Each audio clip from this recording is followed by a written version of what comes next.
प्रिय विद्यार्थी मित्रों, मैथ स्टडी में आपका स्वागत है।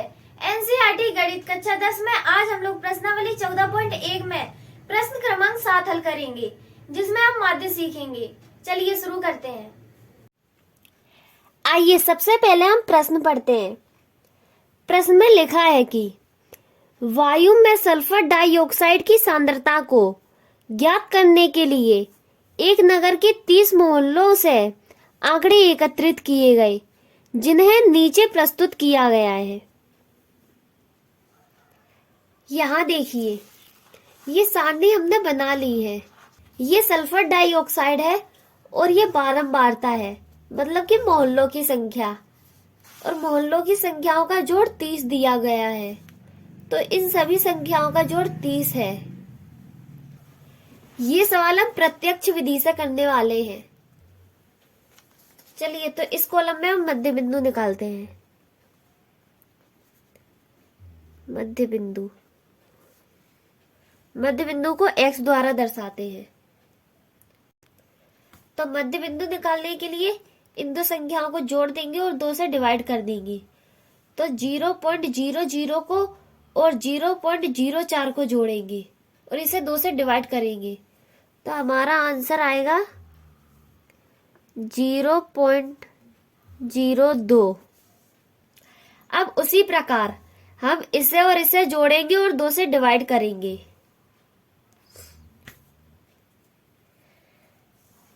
अब हम 0.04 और 0.08 को जोड़ेंगे और इसे 2 से डिवाइड करेंगे। तो हमारा आंसर आएगा 0.06। अब उसी प्रकार 0.08 को जोड़ेंगे, 0.12 को जोड़ेंगे और इसे 2 से डिवाइड करेंगे। तो हमारा आंसर आएगा 0.10। अब हम 0.12 को और 0.16 को जोड़ेंगे और इसे 2 से डिवाइड करेंगे। तो हमारा आंसर आएगा 0.14। अब हम 0.16 और 0.20 को जोड़ेंगे और इसे 2 से डिवाइड करेंगे।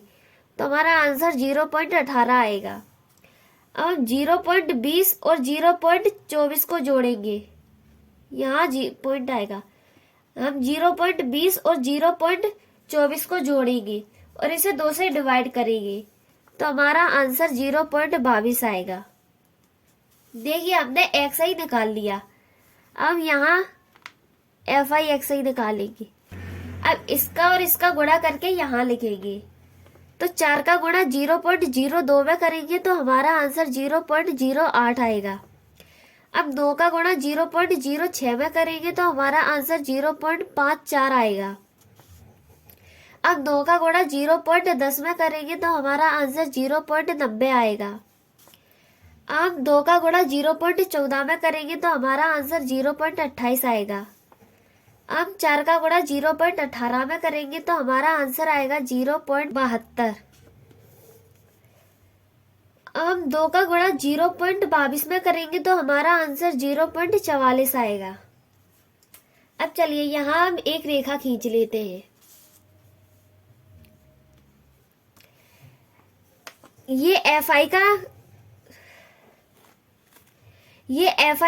का कॉलम है, तो यहाँ हम लिखेंगे सिग्मा FI बराबर इन सभी को जोड़कर और यहाँ लिख देंगे। अब ये FI का कॉलम है, तो यहाँ हम सिग्मा FI बराबर इन सभी को जोड़कर लिख देंगे। तो हमें प्रश्न में दिया था कि 30 मोहल्ले, तो हमारा जोड़ 30 होगा।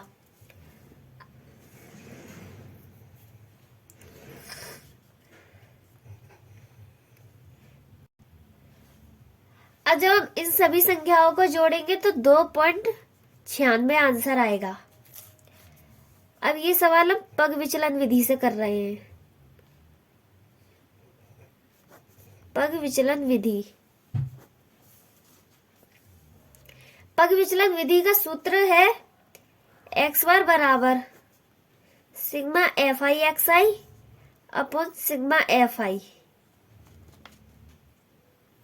अब हम sigma FI upon sigma FI का मान भरेंगे। तो सिग्मा FI का मान है 2.96, तो 2.96 हमने लिख दिया। अब सिग्मा FI है 30, तो यहाँ हमने 30 लिख दिया। अब हम इस 30 को इस प्रकार भी लिख सकते हैं, 3 गुणा 10। अब हम इस 10 का 2.96 में भाग देंगे तो हमारा आंसर आएगा 0.296/3। अब ये 10 हमने इसलिए नहीं लिखा क्योंकि इसका भाग तो हमने इसमें दे दिया।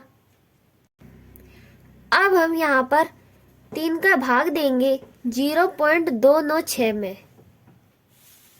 चलिए यहाँ पे देते हैं 0.296, यहाँ 3। अब 0 से तो भाग जा नहीं रहा है, इसलिए यहाँ हम 0 पॉइंट लगा देंगे। अब यहाँ पर 3 का भाग देने के लिए 2 से बढ़ाना हो तो 2 से तो जा नहीं रहा है, तो हम यहाँ 29 लेंगे, तो यहाँ हम 0 लगा देंगे। अब हमें 3 का पहाड़ा ऐसा पढ़ना है जो 29 से ज्यादा ना हो, तो 3 निम 27। अब हम इसे घटाएंगे तो यहाँ 2 बचा, 6 को उतार लिया। अब हम आगे करेंगे। अब 3 का पहाड़ा ऐसा पढ़ेंगे जो 26 से ज्यादा ना हो, तो 3 अट्ठे 24। अब इसे भी घटाएंगे तो 2 बचा। पॉइंट तो हम यहाँ लगा ही चुके, इसलिए यहाँ 0 बढ़ाएंगे। अब हम पहाड़ा पढ़ेंगे 3 का 20 से ज्यादा ना हो, तो 3 छिंग 18। अब हम इसे भी घटाएंगे तो आंसर हमारा 2 आएगा। तो यहाँ हम फिर से 0 बढ़ाएंगे और यहाँ 20 आया था, यहाँ भी 20 आया, तो ये 6 बार बार रिपीट होता जाएगा। अब हमें 0 के बाद 3 संख्या लेनी है। अब यहाँ देखिए 0.09866 दिया है, तो ये जो 8 है ना हमारे पास, ये 5 से ज्यादा है और यहाँ संख्या रिपीट होती जा रही है बार बार, तो हम 0.09866 को इस प्रकार भी लिख सकते हैं, जैसे 0.099, क्योंकि ये 8 5 से बड़ा है, इसलिए यहाँ हमने ऐसा लिख दिया। तो हमारा आंसर ये आया।